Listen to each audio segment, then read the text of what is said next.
Shalom, shalom, bendiciones, que la paz del Rey esté con cada uno de ustedes. Sean todos bienvenidos a este su espacio de estudio en donde seguimos explorando conceptos del primer siglo para poder entender mejor sus documentos, sus cartas, sus evangelios.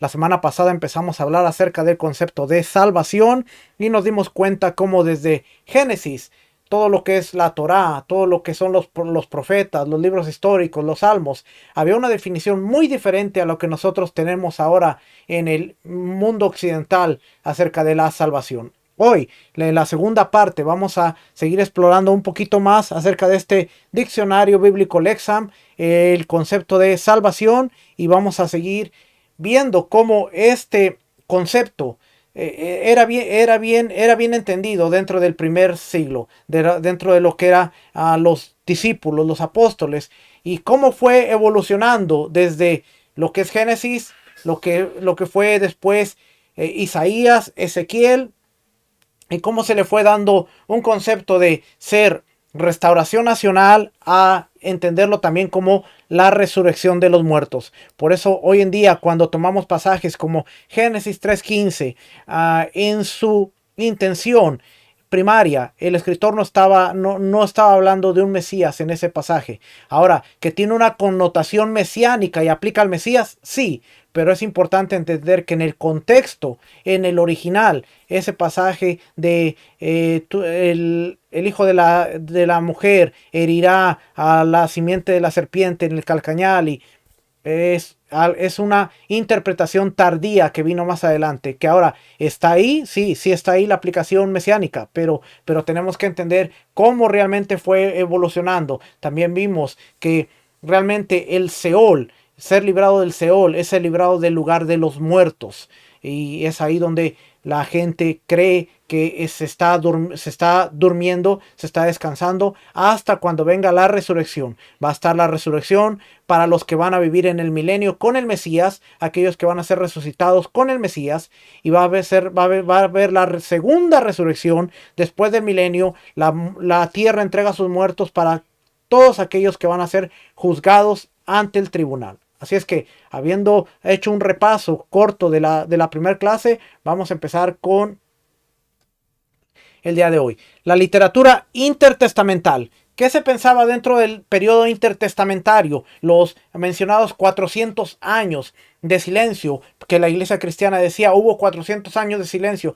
Quiero decirle que estos 400 años fueron muy importantes, porque dentro de estos 400 años se desarrolla todo lo que se conoce como la literatura apocalíptica. Dentro de estos 400 años aparecen libros como el de Enoch, y el libro de Enoch tiene una marcada diferencia en cuanto al Mesías, la resurrección y todo esto que está ocurriendo. Este periodo intertestamentario le dio un auge más fuerte a lo que ya se tenía del Mesías de Israel, el Mesías que iba a restaurar. Este periodo es el que va a ser muy importante para que cuando aparezca a escena el Mesías, para muchos crea una confusión, porque Yeshua, como el Mesías, no cumplía las expectativas de acuerdo a lo que le mencioné la semana pasada. Es más, vamos a verlo, que está en este mismo libro. ¿Se acuerda que la semana pasada hablamos cuáles eran las expectativas mesiánicas? Era la salvación de Israel, y se asociaba con las ideas de un líder mesiánico o una figura como el siervo del Señor. La restauración de la monarquía davídica no pasó en el tiempo de Yeshua. No se restauró el reino de David. Reunificación de Israel y Judá no pasó, porque después Judá fue exiliado, fue sacado de su tierra, y entonces en lugar de haber reunificación, parece que el escenario se puso aún peor. Un segundo éxodo, un regreso de la tierra. Bueno, los judíos están regresando, parte del éxodo, pero no se está llevando a su completud. Una era de poder internacional, paz y bendiciones agrícolas, todavía no se está llevando. El conocimiento de Dios que se extiende a todas las demás naciones. Hoy en día está sucediendo. Las naciones están conociendo. Las naciones están aprendiendo de la Torá. Están aprendiendo muchos términos y muchas cosas que tienen que ver con la conexión en el contexto hebreo. Cambios apocalípticos en el cielo y en la tierra, en animales y humanos. Perdón y un nuevo pacto en el que Dios habita con su pueblo. Este sí se cumplió, aunque mucha gente no lo quiere ver. ¿Okay? Así es que, basado en esto, Yeshua no entraba en estas expectativas. Basado en esto, Yeshua no entra en las expectativas de muchos de nuestros hermanos hoy en día todavía, porque dicen, bueno, el reino no se unificó, no está la monarquía de David y todas estas cosas que se tenían que cumplir no se han cumplido. Así es que no puede ser. Pero, vamos a ver entonces, nuevamente aquí, entonces, dentro de la literatura intertestamental, el judaísmo, las creencias en una vida futura esperanzadora se hicieron más comunes, aunque no universales, para los judíos durante el periodo intertestamental, nuevamente los 400 años.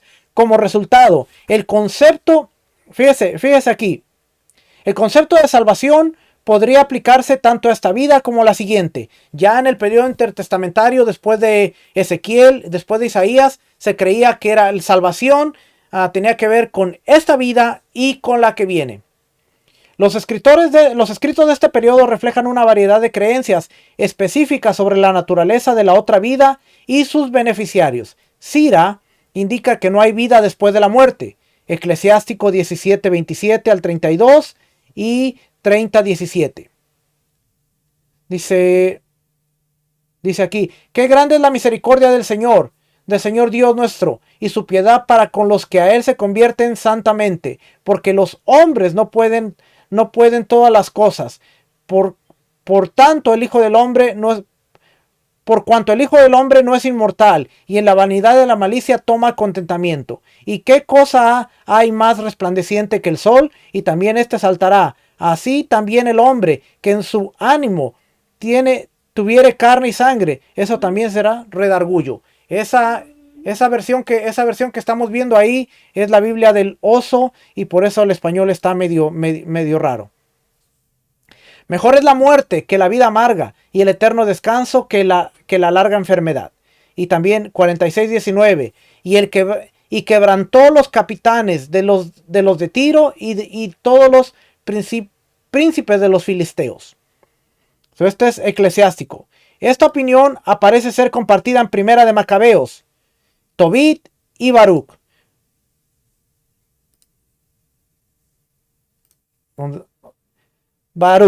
Y finalmente se convirtió en la enseñanza de los saduceos. En consecuencia, en estos contextos, salvación se refiere únicamente el rescate de un individuo o de la nación entera. Por eso los saduceos no creían en la resurrección, porque dice, se convirtió en la enseñanza de los saduceos, que no había lo que decía Sira, no hay vida después de la muerte. Ellos no creían en la resurrección después de los muertos.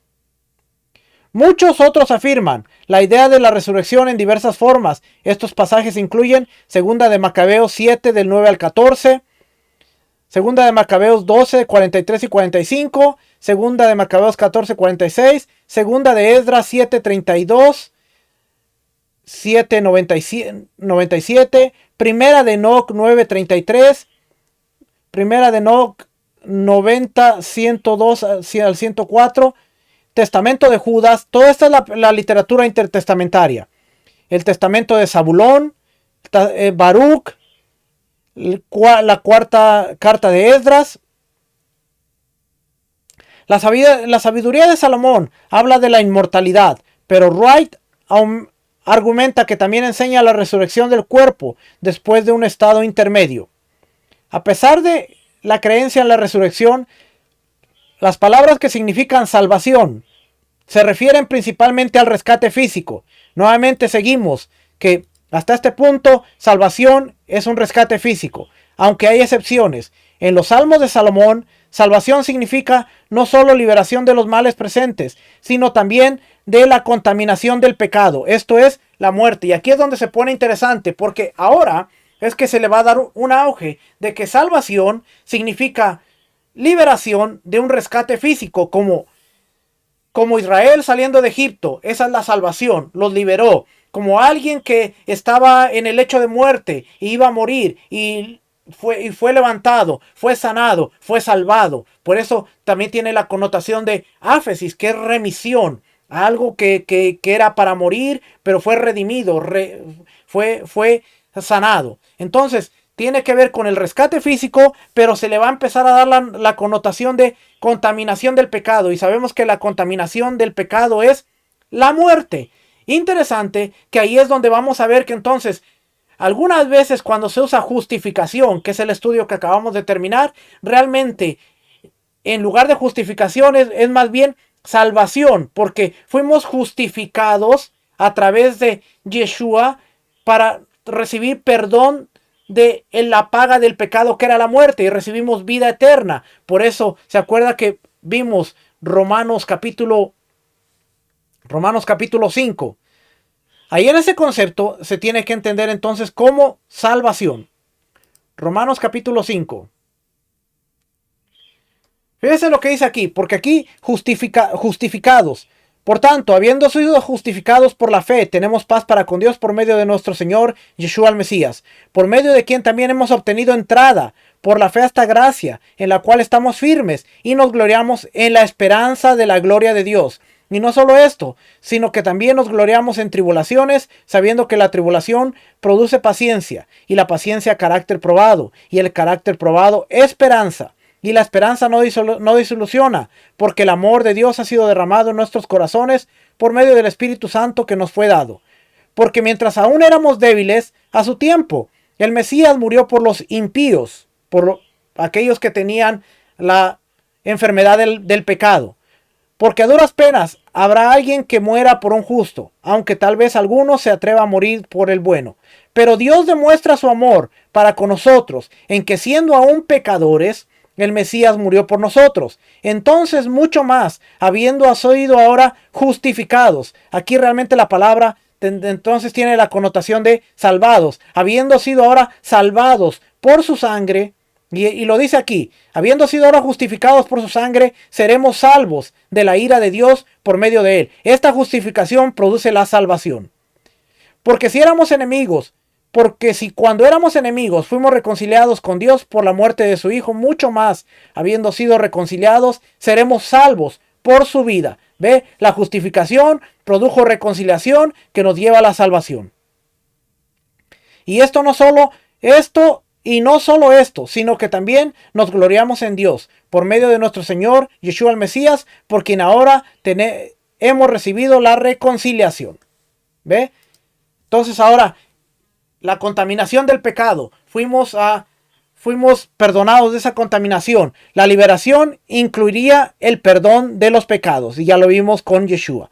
Los rollos del Mar Muerto dicen poco sobre la vida después de la muerte, pero 3 documentos respaldan una resurrección: el 4Q251, el 1Q, y aquí los tengo, de hecho, aquí los tengo, mire.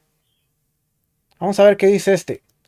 4Q521. ¿Sí era ese? 4Q521. Aquí está. Es este documento.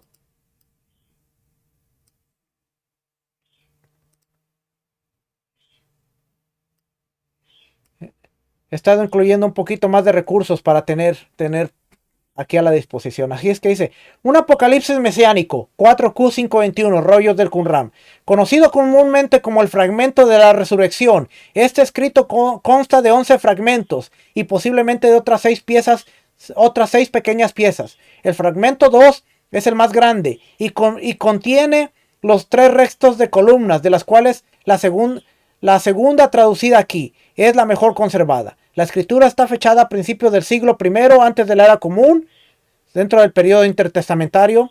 Si la denominación de Apocalipsis está plenamente justificada, es cuestión discutible. La escritura parece una composición en verso similar a la poesía de finales del periodo bíblico. Los fragmentos conservados no parecen incluir nada claramente sectario. El término Mesías probablemente en singular se emplea sin añadir Aarón o Israel, y el sustantivo Hasidim, justo, ausente de los grandes rollos y poco atestiguado en otros lugares, figura en los versos 5 y 7. El nombre divino Señor representa, según el autor, a Dios. El nombre divino Señor no presenta al tetragramatón, sino a Adonai, 4 veces. El poema incorpora al Salmo 146, versículos 6 y 7, e Isaías 61, que son: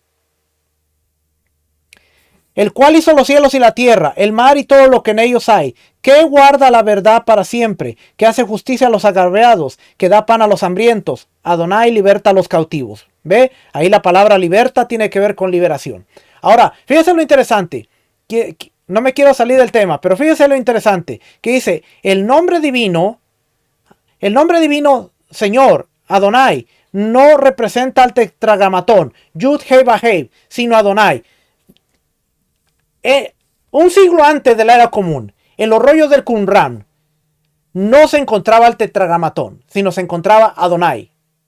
Eso quiere decir que fuera del templo era muy raro el uso de las 4 letras Yud Hei Vahei. Era muy raro que la gente escribiera el nombre fuera. Y lo vemos en este documento histórico que dice que es de los rollos del Qumran, donde no está el tetragramatón, no está Yud Hei Vahei, sino está Adonai.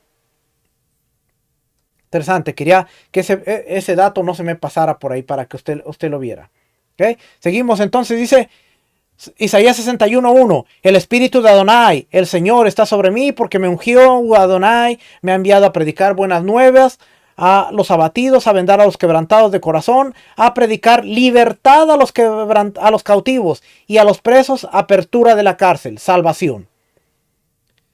Dice, este último citado en el Nuevo Testamento, Lucas capítulo 4 versículo 18, con Yeshua. Como los evangelios, la curación y la resurrección están vinculados a la idea del reino de Dios. La línea 12 aporta la prueba más explícita de la resurrección de los muertos. El fragmento 7, línea 6, repite la misma idea, refiriéndose a Dios como aquel que revive a los muertos de su pueblo. Dios es el que revive a los muertos de su pueblo, y por lo tanto Dios es el que revive a Yeshua de entre los muertos.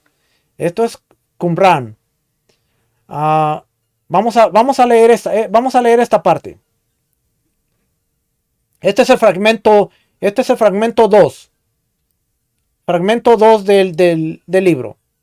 Dice, los Jevanos y la tierra escucharán a su Mesías, y nadie en ella se apartará de los mandamientos de los santos. Buscadores del Señor, fortaleceos en su servicio. Todos los que esperáis en vuestro corazón, no encontraréis al Señor en esto, porque el Señor considerará a los piadosos, los hadisim, los justos, y llamará a los justos por su nombre, lo mismo que dice Romanos, lo mismo que dice Romanos capítulo 2, lo mismo que dice Apocalipsis, serán juzgados por sus obras. Sobre los pobres se cernirá su espíritu, y renovará a los fieles su poder, y glorificará a los piadosos el reino del Eterno. El que libera a los cautivos, devuelve la vista a los ciegos, y endereza los... Aquí esta parte no está ahí, así es que dice... Aquí cita el Salmo 146, y por siempre limpiaré al clemente y en su misericordia. Y la frut no se retrasará para nadie, y el Señor realizará cosas gloriosas que nunca ha sido como Él, porque Él curará a los heridos, resucitará a los muertos, y dará buenas nuevas a los pobres. Isaías 61:1. Ve que aquí se resucitará a los muertos, guiará a los desarraigados, y el conocimiento y el humo. Ese es el fragmento del rollo. Y después tenemos el rollo 1Q, H14, H19, 4Q, 385. Podemos leerlos todos, pero este habla del segundo de Ezequiel. Vamos a ver este. Segundo de Ezequiel. Quiero leer. Vamos a leer estas 3 partes. Segunda de Ezequiel. Se conserva una obra apócrifa inspirada en el libro de Ezequiel en 5 o posiblemente 6 manuscritos de la cueva 4. 4Q385 al 4Q389 y 4Q390. Consta de intercambios entre Dios y el profeta, al que se nombra varias veces. Las secciones traducidas, la frase 2 y frase 3, incluyen entre el fragmento 2 y fragmento 3 incluyen, entre otras, la visión de Ezequiel de los huesos secos. El fragmento 5 narra el pasaje del carro. Por su escritura, el rollo 4Q385 se fecha a finales de la época asmonea o principios de la herodiana, es decir, aproximadamente a mediados del siglo I antes de la era común. No hay nada claramente sectario en él. El documento no tiene nada de sectario. O sea, no era ninguna secta. Para un estudio preliminar, véase estas partes. Fragmento 2. Y dije: Señor, he visto a muchos de Israel que han amado tu nombre y han seguido los caminos de la justicia. Pero ¿cuándo sucederán estas cosas? ¿Y cómo será recompensada su piedad? Y el Señor me dijo: haré ver a los hijos de Israel y sabrán que yo soy el Señor. Y dijo: Hijo de hombre, profetiza acerca de los huesos y di: juntaos un hueso con su hueso y un bocado con su bocado. Y solo se cumplió. Y dijo por segunda vez: profetiza, y que vengan tendones sobre ellos, y que la piel se extienda sobre por encima. Y solo vino a pasar. Y así sucedió. Y dijo otra vez: profetiza sobre los 4 vientos del cielo, y que soplen los vientos del cielo sobre ellos, y vivirán. Esto es lo que hace alusión a la resurrección. Y una gran multitud de hombres se pondrá en pie, y bendecirá al Señor de los ejércitos, que los revivió. Y el Señor me dijo: un árbol se doblará y se levantará. Fragmento 3. En lugar de mi dolor, dame alegría y alegra mi alma. Y los días se apresurarán rápidamente hasta que todos los hijos de los hombres digan: ¿no se están apresurando los días para que los hijos de Israel hereden su tierra? Y el Señor me dijo: no te volveré la cara, Ezequiel. Acortaré los días y los años, un poco, como tú me has dicho, porque la boca del Señor ha hablado estas palabras. Interesante, estos son los rollos del Qumran. ¿Okay? Vamos a seguir por acá. Esta doctrina no parece haber sido una enseñanza crucial, y la literatura de Qumran usa principalmente palabras hebreas para salvación, para indicar la inminente batalla decisiva entre fuerzas piadosas e impías, entre los buenos y los malos, algo de lo que está hablando Apocalipsis más adelante.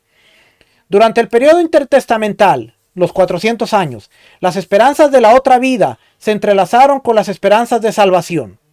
La influencia del zoroastrismo, y aquí podemos entrar a qué era el zoroastrismo y usted se va a sorprender, pero vamos a dejarlo por así por encimita. La influencia del zoroastrismo a través del contacto con el imperio persa, cuando ellos van con Esther a Persia, se ha citado como un posible factor de este desarrollo. La conexión entre la salvación y la vida después de la muerte también podría ser una consecuencia lógica de la teología y la experiencia de Israel. Los judíos afirmaban a Dios como justo, pero descubrieron que el comportamiento recto no era necesariamente recompensado en esta vida, y tampoco el mal era siempre castigado. Dado que la justicia de Dios, es decir, la salvación, ve cómo la justicia tiene que ver con salvación. Entonces, por eso quise hacer el estudio de justicia y después de salvación, porque ahora podemos entrelazar que cuando dice somos justificados, somos salvados. O más bien, somos aceptados para una salvación. Dice: la justicia de Dios, es decir, la salvación, a menudo no se producía en la vida presente. Debe haber otra vida en la que Dios ejecutará su juicio, como recompensa para los justos y castigo para los malvados. Esta expectativa a menudo implicaba una resurrección corporal para los justos. Green señala que la salvación personal fue un corolario natural de la doctrina farisaica del juicio y la separación de los justos y los muertos injustos. O sea que la salvación personal es algo farisaico. Así que cuando las personas dicen acepta a Yeshua, acepta a Jesús como tu único Salvador, bueno, eso tiene un toquecito ahí, una pizca de doctrina farisea. Usted que llama fariseos a los demás y predica la salvación como algo personal. pues ya sabe de dónde viene eso. La doctrina farisaica del juicio y la separación de los justos y los muertos injustos. Ellos fueron los que empezaron el corolario, la solución natural de una salvación personal. Sigo leyendo por acá. Si los malvados deben ser castigados, entonces el juicio presenta un peligro potencial del que la gente quiere ser salvada. Zoroastrismo, la posible influencia persa. La creencia zoroástrica en el juicio y la resurrección podrían haber influido en los judíos mientras estaban gobernados por Persia. A diferencia de otras religiones del antiguo Próximo Oriente, el zoroastrismo, incluido quizás el mismo Zoroastro, esperaba un juicio divino seguido de una resurrección corporal. Tal punto de vista no se refleja en los textos del Antiguo Testamento anteriores al exilio, que hablan de la vida después de la muerte. Una excepción es Isaías 26:19, donde dice: tus muertos vivirán, sus cadáveres resucitarán, despertar y cantar, moradores del polvo, porque tu rocío es cual rocío de hortalizas, y la tierra dará sus muertos. Que a menudo se considera post-exílico. Este capítulo se considera que se escribió después del exilio. En consecuencia, es que los judíos obtuvieran la idea de un cuerpo después de la muerte de los persas. Ahora, con esto no quiere decir que tomaron la enseñanza de los persas, sino la influencia para ellos reinterpretar sus escritos, a modo que dijeran: pero nuestros escritos también habla de una resurrección. Fueron influenciados por el carácter, mas no tomaron la creencia zoroástrica y se la trajeron con ellos, sino fueron influenciados. Una cosa es ser influenciado y otra cosa es tomar lo que es de otro y traerlo para ti. Tú puedes ser influenciado por una persona y desarrollar tus propias ideas basado en esa influencia, pero son tus ideas, o puedes tomar las ideas de otra persona y tomarlas para ti mismo. En este caso, se cree que la influencia influyó para que ellos empezaran a interpretar sus escritos y ver que también se hablaba de una resurrección y que todo lo que se decía de un juicio y un Mesías y todo lo que después vino a desarrollarse estaba ahí. Entonces, mucha gente dice: es que los judíos tomaron de Persia. No tomaron de Persia. Una cosa es ser influenciado y otra cosa es tomar.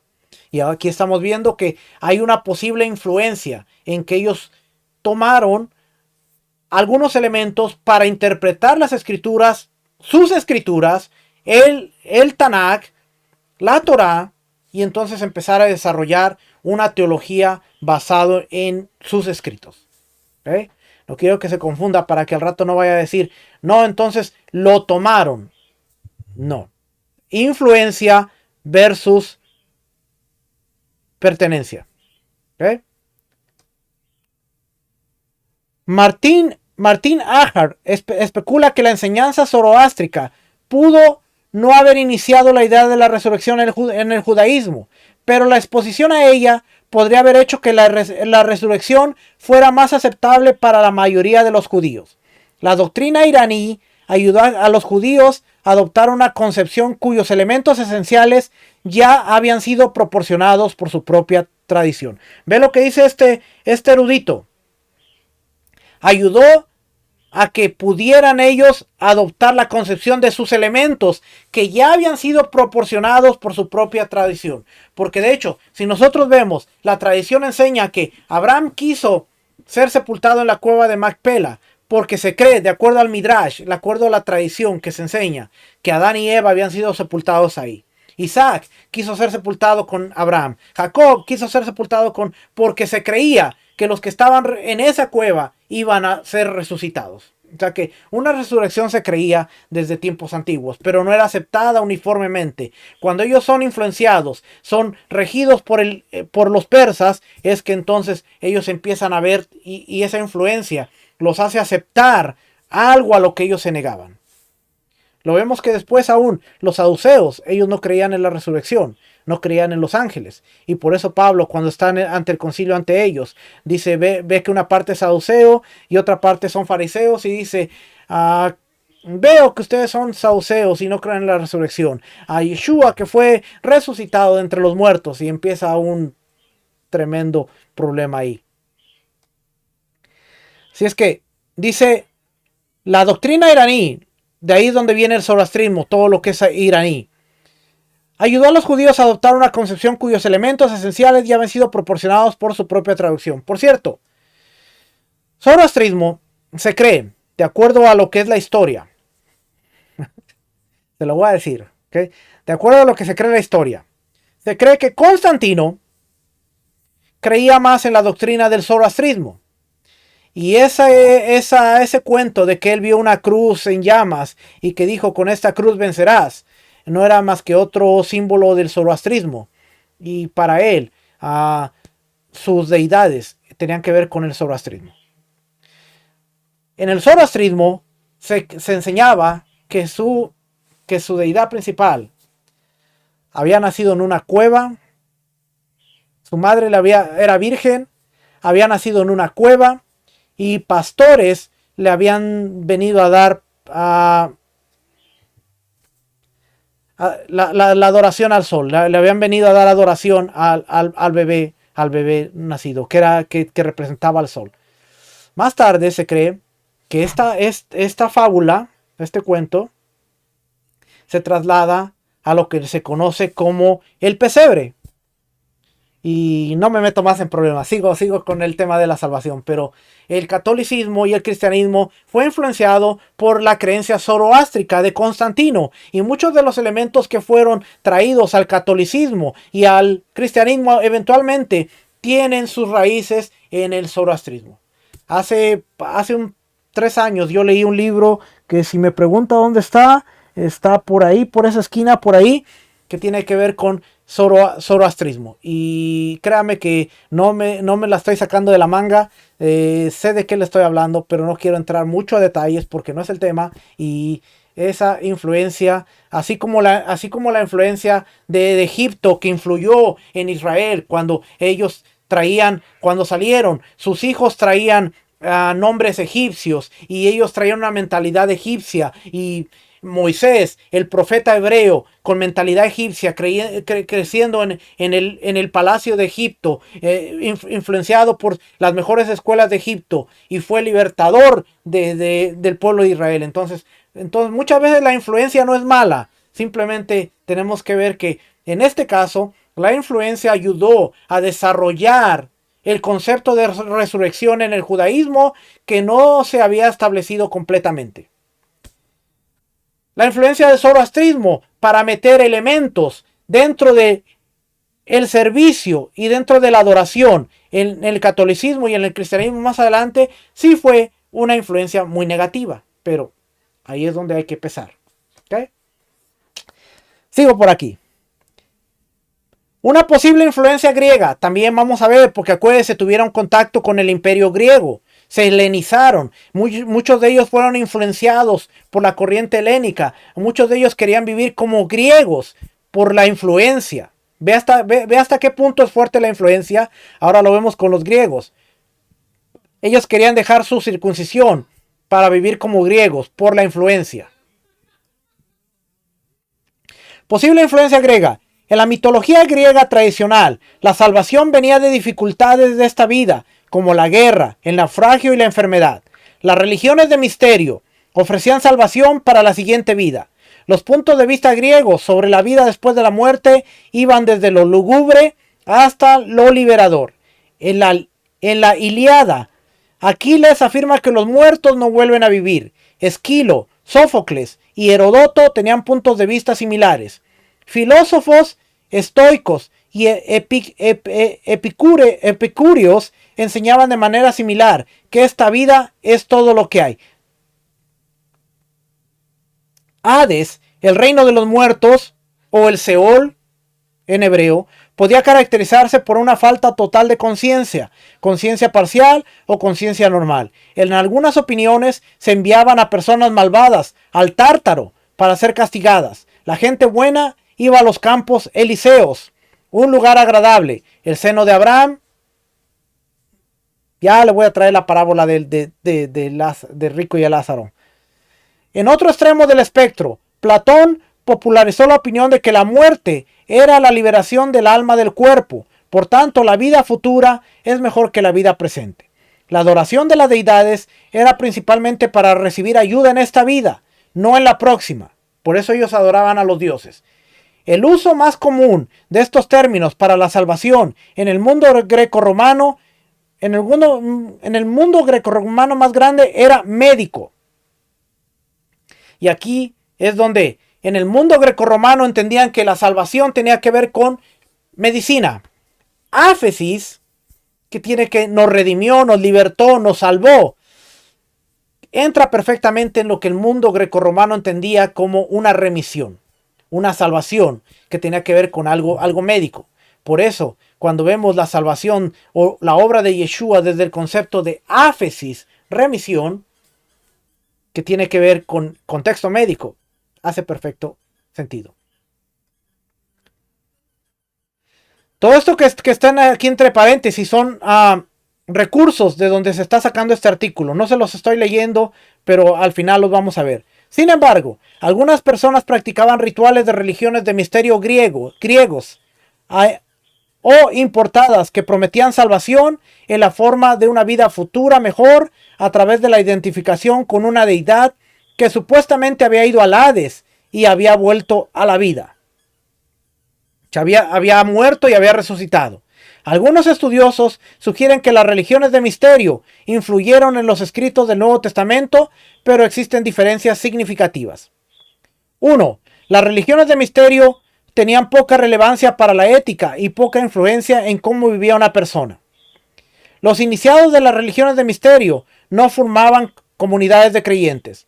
Los conceptos del Nuevo Testamento sobre la salvación debían publicitarse, no mantenerse en secreto para unos pocos privilegiados. En general, parece que la salvación para los griegos era un concepto amplio, que se refería al rescate, la sanidad y la preservación en la vida actual, así como en la vida más allá de la muerte. A los filósofos, médicos, gobernantes y deidades se les podía llamar salvadores. Todos estos eran salvadores en el mundo griego. Filósofos, médicos, gobernantes y deidades, todos eran salvadores. Ahora, salvación en el Nuevo Testamento. Aquí es donde ya empieza a cambiar la cosa. La idea de la salvación en el Nuevo Testamento cambia de un sentido físico de este mundo a una realidad espiritual que a menudo se enfoca en la otra vida.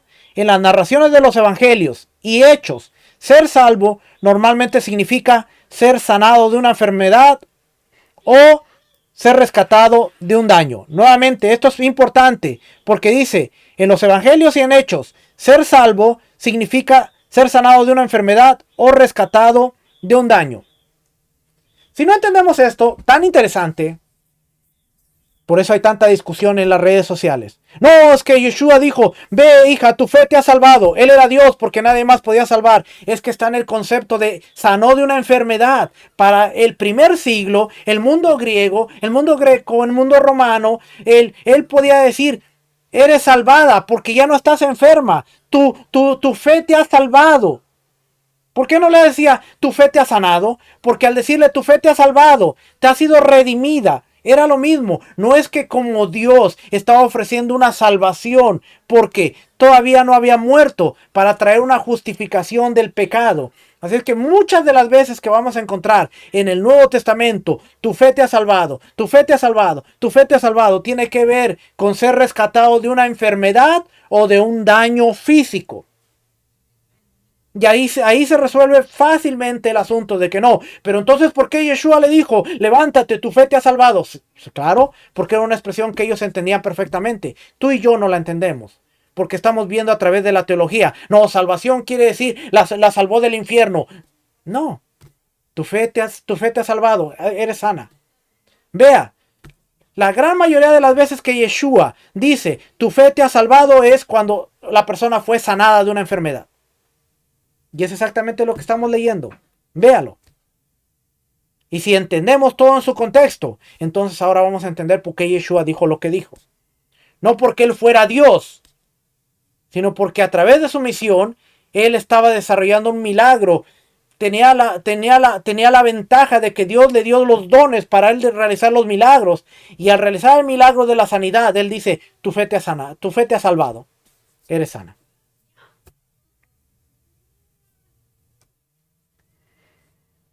Si es que ser salvo normalmente significa ser sanado de una enfermedad o rescatado de un daño, aunque algunos escritos parecen dar a estas acciones un significado simbólico que apunta al reino de Dios. Esta comprensión escatológica de la salvación, acuérdese, siempre que vemos escatológico, es al final de los tiempos, algo que no ha pasado. Esta comprensión del final de los tiempos de la salvación está más desarrollada en las cartas del Nuevo Testamento, especialmente las escritas por Pablo, incluso en los textos que usan terminología de salvación solo en raras ocasiones, como en Apocalipsis, el concepto juega un papel central. Evangelios. Los evangelios usan la palabra salvar en referencia a la sanidad, el rescate del peligro y la entrada al reino de Dios y la vida eterna.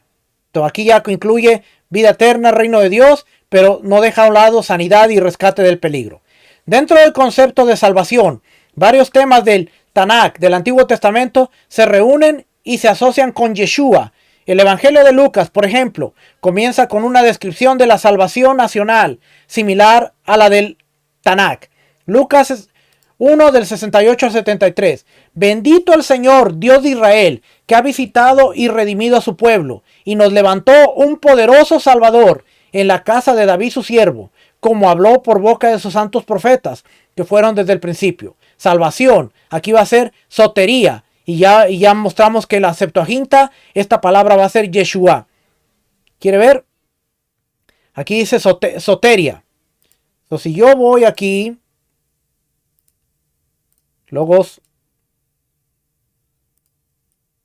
si yo voy aquí a esta palabra, voy a ver si puedo entrar por aquí. Soteria.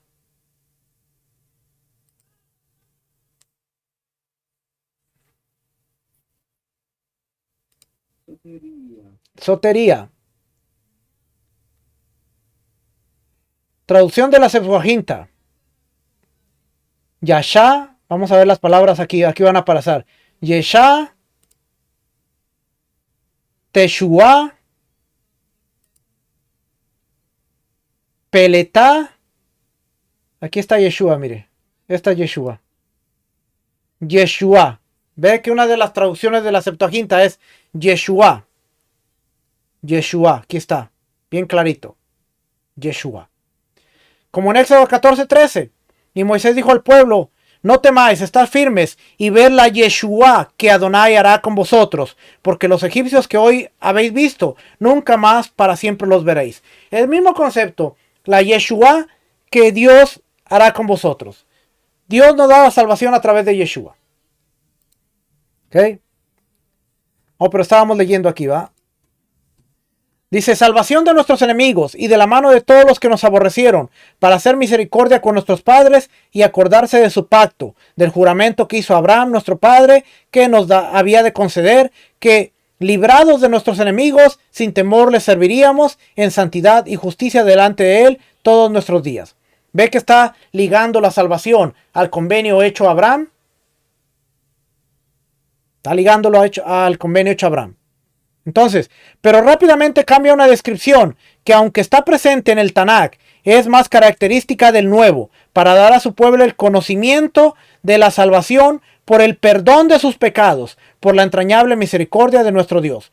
Eso ya aparece en Lucas 77-78, para dar conocimiento de salvación a su pueblo para perdón de los pecados. Aquí es donde ya entra entonces a lo que es la salvación nacional, con la salvación que tiene que ver con el perdón de los pecados.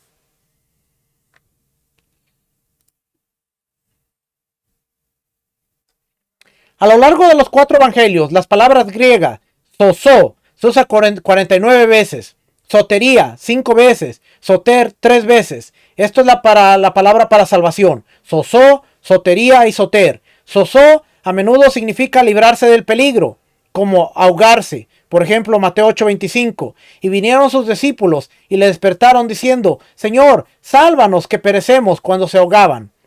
Para sanar una enfermedad, Mateo 9:21, porque decía dentro de sí: si tocare solamente su manto, seré salva. ¿Ves que la mujer dice, no dice seré sana, dice seré salva?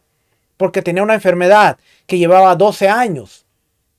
Y dice, si tocar el borde de su manto, seré salva.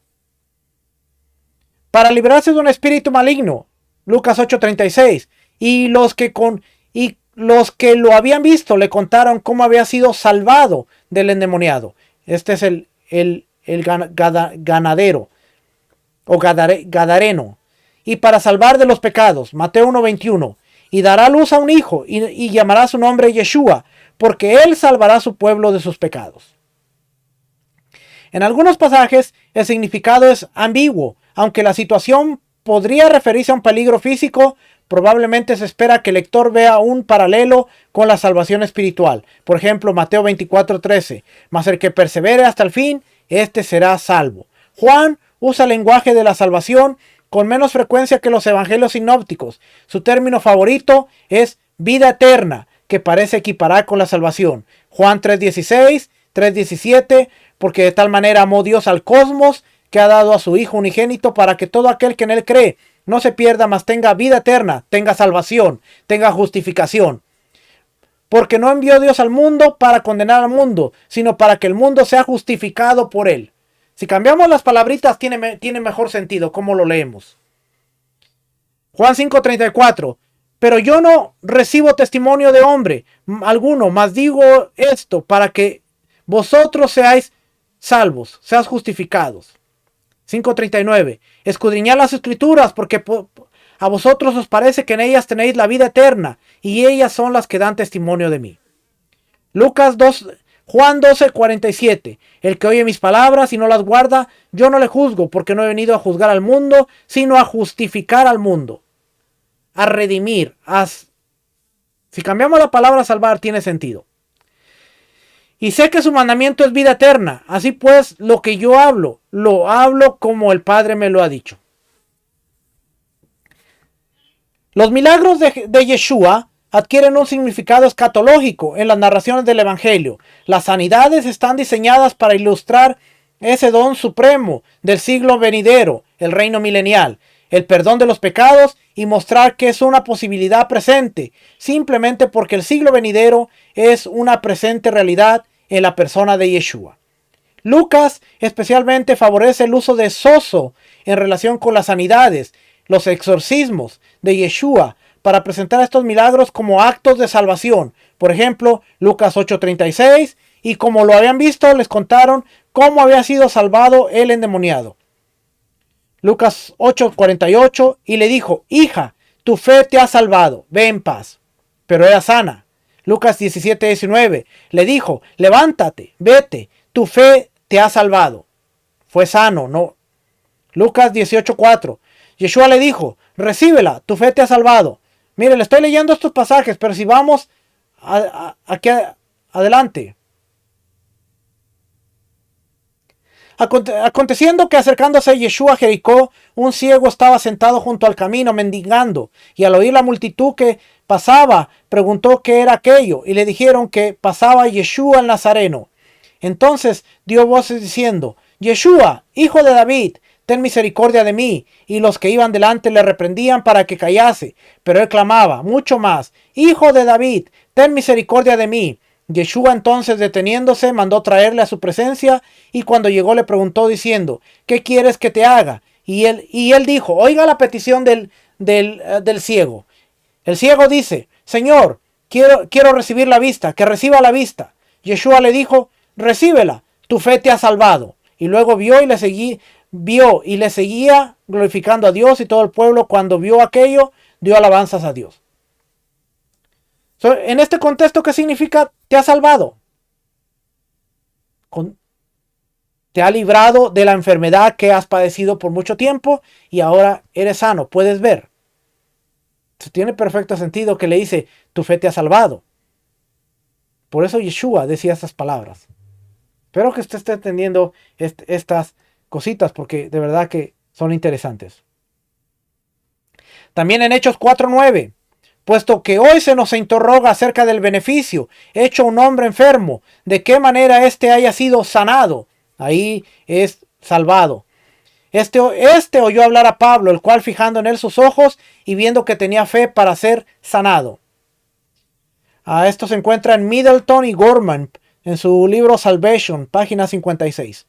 Marcos 10 del 17 al 27. Las frases heredar la vida eterna, entrar en el reino de Dios y ser salvos se utilizan como equivalentes. Así es que heredar la vida eterna, entrar en el reino de Dios y ser salvo son sinónimos.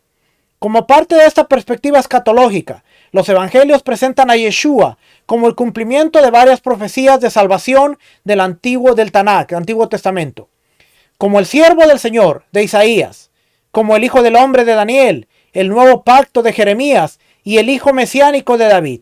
Todo esto se cumple en la vida de Yeshua. Él es el siervo del Señor de Isaías, el hijo del hombre de Daniel, el nuevo pacto de Jeremías y el hijo mesiánico de David. Si usted lee, siervo del Señor, iba a traer salvación. Hijo del hombre de Daniel, iba a traer salvación. El nuevo pacto de Jeremías, donde iba a haber salvación. Y el hijo mesiánico de David, que establecería el reino mesiánico de salvación. Todo se cumple en Yeshua. Entonces encuentra, dice, Watts muestra que el tema del nuevo éxodo también está presente en los evangelios. Watts, Isaías New Exodus. Así se describe a Yeshua cumpliendo varios tipos de salvación contemplados en el Tanakh. Ve que desde el Tanakh había varios tipos. O sea que hablar de salvación no solamente es, mira, somos salvados de confianza de Jesús y ya eres salvo del infierno. No, eran diferentes tipos de salvación y todos aplican en Yeshua porque somos librados de la enfermedad. ¿Cuál enfermedad? La muerte. Somos librados del peligro. ¿Cuál peligro? El peligro del enemigo. Somos salvos de la paga del pecado porque nos redimió. Cartas de Pablo. Pablo usa el verbo salvar en tiempo. Aquí se pone también interesante. Pablo en todas sus cartas usa el verbo salvar en tiempo pasado, presente y futuro. Así que cuando usted habla de la salvación de la que habla Pablo, sí, pero ¿en qué texto? ¿Y cuál es el contexto? Porque puede ser la salvación que habla Pablo del pasado, del presente o del futuro. O sea que no es tan fácil. Ajá.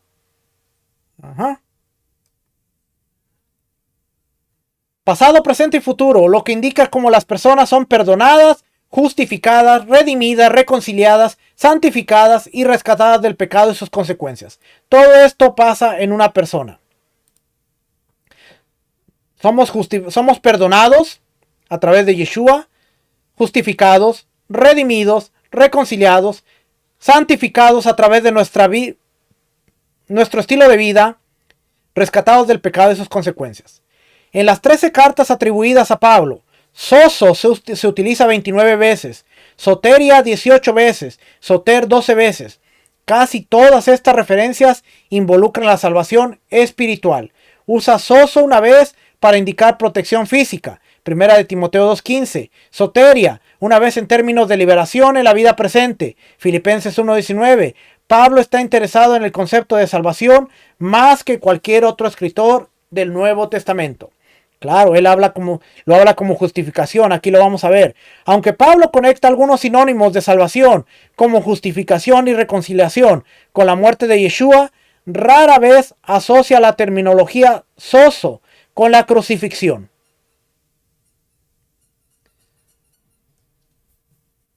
Dice este artículo, no rara vez asocia la sozo con la crucifixión. Y se acuerda lo que le dije la semana pasada, nuestro foco de atención no es la cruz, sino la resurrección. Porque ahí es donde Dios justificó al que fue maldito en el madero, levantando de entre los muertos y dando la redención de la vida a aquellos que morían en pecado. Y aquí nuevamente encontramos ese concepto. Rara vez asocia la terminología sozo con la crucifixión. Con más frecuencia asocia sozo con la palabra hablada. Por ejemplo, Romanos 1:16. Porque no me avergüenzo del evangelio, porque es poder de Dios para salvación a todo aquel que cree, al judío primeramente y también al griego. Evangelio, las buenas de salvación. Romanos 10:9-10. Porque si confesares con tu boca que Yeshua es el Señor y creyeres en tu corazón que Dios le levantó de los muertos, serás salvo. Porque con el corazón se cree para justicia, pero con la boca se confiesa para salvación. ¿Cuál es la confesión? La resurrección. 1 Corintios 1:18. Porque la palabra de la cruz es locura a los que se pierden, pero a los que se salvan, esto es a nosotros, es poder de Dios.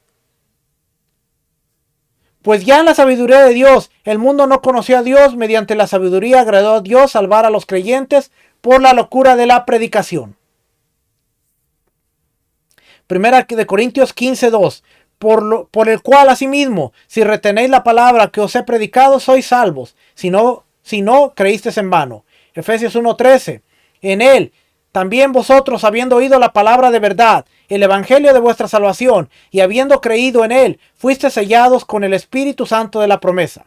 ¿Cuál era la palabra? Que Yeshua había sido resucitado por Dios, impidiéndonos hablar a los gentiles, para que éstos se salven. Así colman ellos siempre la medida de sus pecados, pues vino sobre ellos la ira hasta el extremo.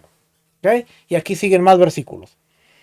La implicación general es que las personas se salvan al escuchar y confesar el mensaje del evangelio. En este sentido, Pablo puede decir que una persona salva a otros al llevarle el evangelio.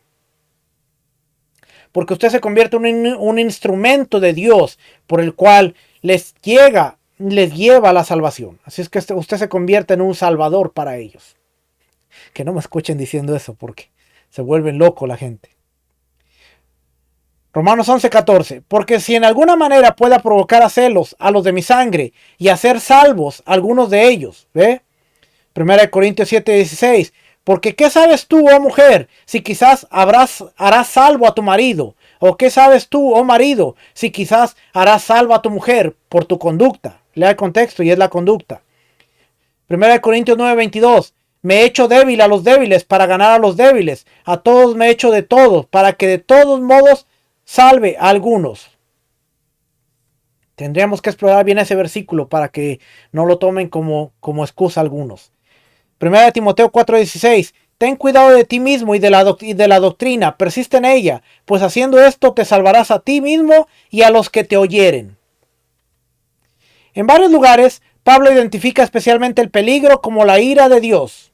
Romanos 5:9, 1 Tesalonicenses 1:10, 1 Tesalonicenses 5:9. Y ser salvo es lo opuesto a perecer o ser destruido. Pero en la mayoría de los lugares donde Pablo habla de salvación, no identifica una amenaza específica. En consecuencia, el significado de la salvación tiende a variar según se perciba el problema. Por ejemplo, si la amenaza es un veredicto de culpabilidad en el día de juicio, entonces la salvación implica perdón y justificación. Donde Pablo escribe a las personas que son esclavizadas al pecado, la idea de salvación implica redención o rescate. Si el énfasis está en la separación de Dios, entonces la reconciliación o la adopción es el sentido relevante de adopción. Cuando el problema es la impureza o la corrupción, una persona se salva al ser santificada. Ahí lo tiene, varios contextos en los cuales la palabra salvación puede utilizarse de diferentes maneras. Por eso mucha gente pregunta, bueno, ¿y el judío necesita salvación? Si ellos están guardando los mandamientos, ellos están dentro del convenio, no necesitan el tipo de salvación que tú y yo necesitamos, que el que nos justificó de la paga del pecado, que era la muerte. Ahora, ellos necesitan salvación para después de la muerte, sí, y ellos entienden que su esperanza está en la resurrección y el Mesías es el que traerá la resurrección. Y ellos no saben que Yeshua es el que murió, resucitó. Pero el día que lo reconozcan, entonces entenderán que a Él es el que necesitan para cuando sean resucitados de entre los muertos. Ellos mueren con la esperanza, ellos oran 4 veces al día, levanta al hijo de David, reúnenos entre las 4 naciones y trae al justo ungido, al hijo de David. Ellos oran porque creen. Ahora, que no creen en el Jesús, en el Yeshua, que la Iglesia Católica les ha presentado, pero ellos creen que necesitan a un Redentor, a un Salvador, para establecer el reino milenial. Y ahí es donde, entonces, el tipo de salvación que ellos necesitan es muy diferente al tipo de salvación que nosotros necesitábamos, por las circunstancias en las que ellos viven, acorde a la Torá, y nosotros no. ¿El judío necesita salvación? Sí, pero ¿cuál salvación? Tenemos que reestructurar nuestra pregunta, porque la pregunta no es ¿el judío necesita salvación?, sino ¿cuál es la salvación que el judío necesita? Y ahí la cosa es diferente.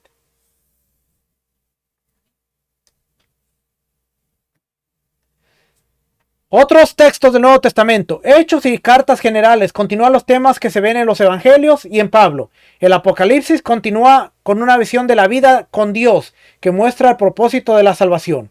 En Hechos, sozo se utiliza en el sentido de sanidad. Por ejemplo, Hechos 4:9, Hechos 14:9 y sobrevivir a un naufragio. Hechos 27:20, Hechos 27:31. También se usa para asuntos espirituales, pero Lucas brinda pocos detalles sobre cómo Mesías salva exactamente. El vínculo entre la muerte del Mesías y el perdón de los pecados nunca se hace del todo explícito. Es Pablo el que lo explica bien. Presumiblemente, la salvación incluye un resultado favorable en el juicio futuro. Por ejemplo, Hechos 10:42, 17:31 y 24:25. Habilitado por el perdón de los pecados. Según Middleton y Gorman, el punto de vista presentado en Hechos es que la salvación en el presente consiste sobre todo en el perdón de los pecados y la esperanza corolaria del Espíritu. Hebreos usa sozo 2 veces, soteria 7 veces. La salvación aún está por llegar, Hebreos 1:14, y eterna, 5:9, quizás significa de la era venidera, asociada con el regreso del Mesías, Hebreos 9:28. El autor no explica la salvación en términos precisos, presumiblemente implica un veredicto favorable en el juicio final, de acuerdo a Hebreos 9:27, 10:27 y 10:31. Santiago o Jacobo usa sozo 5 veces para indicar sanidad física. Las otras 4 ocurrencias tienen una connotación espiritual e identifican diferentes fuentes de poder salvador. El mensaje implantado, que es el Evangelio, el arrepentimiento de los pecados, el juez divino y la fe sin obras no puede salvar, lo que implica que la fe con obras puede salvar. Primera de Pedro dice que los profetas preguntaron acerca de la salvación, lo que ahora se ha aclarado. Los lectores están obteniendo la salvación tiempo presente y se les exhorta a creer en su salvación. Primera de Pedro también afirma que el bautismo ahora los salva a ustedes, no quitando la suciedad de la carne, sino como una petición de Dios de una buena conciencia a través de la resurrección de Yeshua el Mesías. Segunda de Pedro usa soteria solo una vez, pero soter 5 veces, siempre para Yeshua. La salvación parece estar relacionada con el conocimiento del Señor y el Salvador Yeshua el Mesías, por medio del cual los lectores escaparon de las impurezas del mundo. Las cartas de Juan usan soter una vez, pero el concepto de salvación se encuentra en todas partes, a menudo en relación con la liberación de pecados. Áfesis, confianza en el día de juicio y la vida eterna, en referencias paralelas a Yeshua como el Hijo de Dios, que es nuestra propiciación por nuestros pecados, pero corresponden con Salvador del mundo. Judas atribuye la salvación de la historia del Éxodo a Yeshua, habiendo salvado al pueblo de la tierra de Egipto. La salvación cristiana parece ser un evento futuro, ya que los lectores reciben instrucciones de esperar la misericordia de nuestro Señor, Yeshua el Mesías, que conduce a vida eterna. Apocalipsis menciona soteria 3 veces como perteneciente a Dios. Esta puede ser una polémica sutil que indica que la salvación no se encuentra ningún poder opuesto. Más allá de estas referencias específicas, El Apocalipsis describe la salvación que seguirá la derrota de Satanás y el juicio final. Vi un cielo nuevo y una tierra nueva, y vi una ciudad santa, la nueva Jerusalén que descendía del cielo de Dios. Entonces oí una gran voz que decía desde el trono: el tabernáculo de Dios está entre los hombres. Él enjugará toda lágrima de sus ojos y ya no habrá muerte. Esta palabrita es clave. Ya no habrá muerte. La muerte fue vencida. Por lo tanto, ahora Dios puede morar con la humanidad. Ni habrá más duelo, ni clamor, ni dolor, porque las primeras cosas ya pasaron, ya no existirá. Han pasado, ya no existirá. Y el luto, el llanto o el dolor ya no existirá. Las primeras cosas pasaron. En la última instancia, la salvación significa una comunión permanente con Dios. Esto es morar con Dios perfectamente. Cuando Yeshua haya vencido a la muerte, entrega el reino de Dios y Dios ahora pueda morar como en el jardín con la humanidad. Y aquí están todos los recursos que se utilizaron para hacer este artículo. Arnon Williams, Salvation. Creo que este lo tengo, no sé. Y aquí está todo, mire. Death and Salvation in Ancient Egypt. O sea que este artículo no fue hecho solamente de un libro o dos. Usted está viendo toda la cantidad de recursos que tomaron para hacer este artículo. Todos estos. Ve hasta aquí. Este es bueno. Este recurso es bueno. Isaías, el nuevo Éxodo. La resurrección del Hijo de Dios.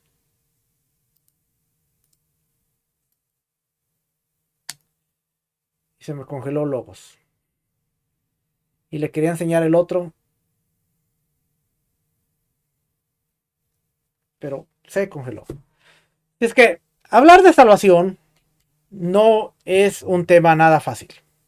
Como usted puede ver, aún